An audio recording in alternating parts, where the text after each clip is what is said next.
Hello everyone, this is Tom Dove from the Ashby Chess Club again, and this time I'd like to take you through a game that was played the other night in our draw with Loughborough. We drew 2.5, 2.5. This is board 2. I'm playing white against a guy called John Mitchell, who's a very aggressive player, very good player again. And I started with e4 and he played e6, the French defence. French defence is one of the four most common lines you'll come across, and it's a very good idea to have something prepared against it. It seems to pose a lot of problems for a lot of e4 players. A lot of e4 players don't really like playing against it. The idea behind it, as you'll see, is that as soon as white starts to build up a good centre, which I do with d4, John, in French style, French defence style, will immediately start attacking it and try and wear away my centre, keep on attacking it, and he does this straight away with d5, attacking this e pawn. Now I've got to do something about it, and the ways I can respond, probably in order of strength, are knight to c3. You see this a lot at the top level when the French defence is played. This is considered the strongest reply, the knight c3 variation. Probably the next most popular is the advance variation. And then you have the Tarrasch variation, which is what I played in this game. You have the exchange variation, which is got a reputation for being quite boring, but I've done some research on this, and it can be quite dynamic, really. It doesn't have to be boring at all. So there's that, and then there's other moves you can play, like knight to bishop, queen to e2 is a playable, fairly rare line that you might come across. So this knight move, the Tarrasch, what's it all about? It looks a bit odd. Yes, it's protecting this pawn, but it's blocking in the bishop and it's blocking in the queen. So why would you do that when you can have exactly the same protection, not blocking your queen, not blocking your bishop, and also attack this d5 pawn? Well, this is all very true, and the reason people do decide to go for the Tarrasch variation as opposed to this theoretically stronger line is, let's just go through. Let's show you the knight c3 variation. What can happen? Well, this gives black the opportunity to play a whole host of variations against you, all of which you have to know inside out and back to front, because otherwise you'll get murdered, you'll get absolutely battered. One of the most famous ones is the Winnower variation, and I'll just take you through the first few moves of it. Here we go. This is all Winnower theory, and you can see it's already looking mad. It really is looking crazy already. Now, if you've got time to study the Winnower and all these other variations, by all means play knight to c3. It's your strongest reply. Please do that.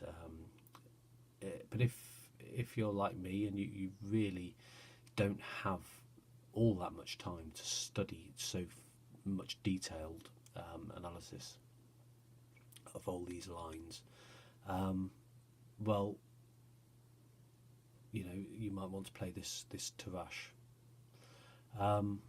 The other problem with knight to c3, apart from this move here, is black isn't even forced to go into this Winnower. So you might have learned all these variations, and you go into a classical system, which has got a ton of theory on its own as well. So you've got to, if you're going to play knight to c3, you really have got your work cut out. But it is totally worth it. It really is worth it if you've got that time, because it is the strongest reply. With the system I went with, the Tarrasch, it's similar to the knight to c3 in that it defends this pawn, but it cuts down a hell of a lot of theory. Like after bishop to b4, the winner, well, you can just play c3, and it kicks the bishop away, and and the winner was dead in the water. So you don't. It avoids all that hassle, all that theory.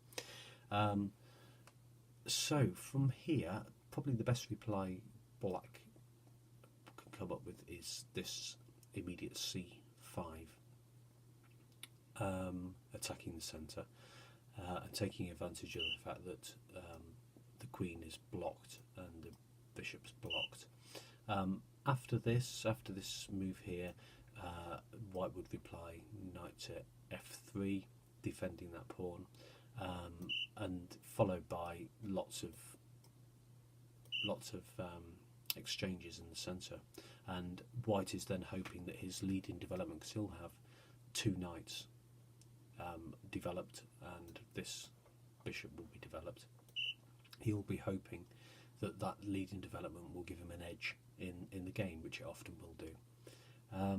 So John didn't go with this line. He went with a slightly less popular knight to f6, inviting me to push the pawn on, which I do. So we're getting into sort of advanced French territory now, and basically what John's plan from here on in is to attack this d4 square with moves such as this, the queen coming here. All these a tremendous amount of pressure built up on this pawn here. In response, I'm in a position to play c3. This knight can come here. This other knight can come here. So I'm defending this d4 pawn quite adequately, really. So he brings his knight back to d7, and I've got a couple of options here. I can play my bishop here, but the move I've been experimenting with online, and I was pleased to be able to have the chance to play it over the board, is this f4 move. It's called the pawn centre French variation. And so what does f4 do? Well, it bolsters this e5 pawn. So we're going to be encountering this undermining move, this f6 move at some point. This is another French defence move, this f6. And if there's an exchange on here, well, I'm able to take back, and I've still got this nice pawn wedge. If this pawn ever gets taken, or I take the f6 pawn, once this f6 pawn comes here, I take, well, I'll be able to drop a knight on there, and it's going to be protected by this pawn, and if the knight ever gets taken, well, I've got that pawn wedge again. So that's the idea behind it. So this pawn here, it's going to be quite difficult for my opponent to be able to play it to e4 and release this bishop. This bishop is blocked in behind his own pawns, and this is a traditional weakness of the French defence. Okay, so John played c5 immediately, challenging my centre, and I used the move c3. Notice that that this wouldn't have been possible in the knight c3 variation, but here it is. I'm able to play that, and John exchanges pawns on there. So I've still got my nice pawn centre here, but my knight is still blocking my queen and my bishop, and John attacks my d4 pawn once again. Now I can defend it one of two ways, or one of a few ways, I suppose, but the most credible really are going to be knight to f3, or this knight to f3, and I chose this knight to f3 because it frees up my queen to hit that d4 pawn, and I can now develop my bishop. So John just quietly developed his bishop. He wants to castle this side, which I'm quite happy to see him do, because now this pawn here is stopping any defenders of that pawn, that h7 pawn, reaching. You know, it is preventing that knight defending that pawn there. So it's quite good for me if he decides to castle that side. So I played this move here, a3, which is probably a little slow, to be honest, but it does prevent any potential nasties landing on this b4 square. I probably would have been better going bishop d3 and playing for a quick castle here. So, but anyway, I played a3, and John wasted no time trying to undermine my centre further with this f6 move. Now, I've got a bit. He poses me a bit of a problem here, because I think that he isn't going to take here.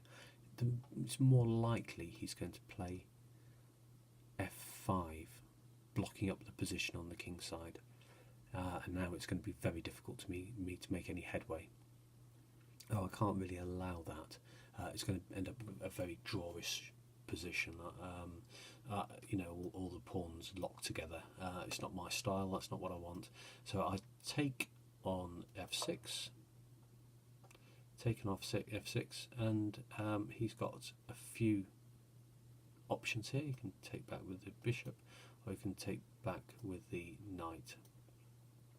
But he took back with the g pawn, which surprised me a little bit, and I can see why he did that, because my knight's threatening to jump in here if that pawn is taken with the bishop or the knight, and so with this move it just stops that, and this rook can come to that file there.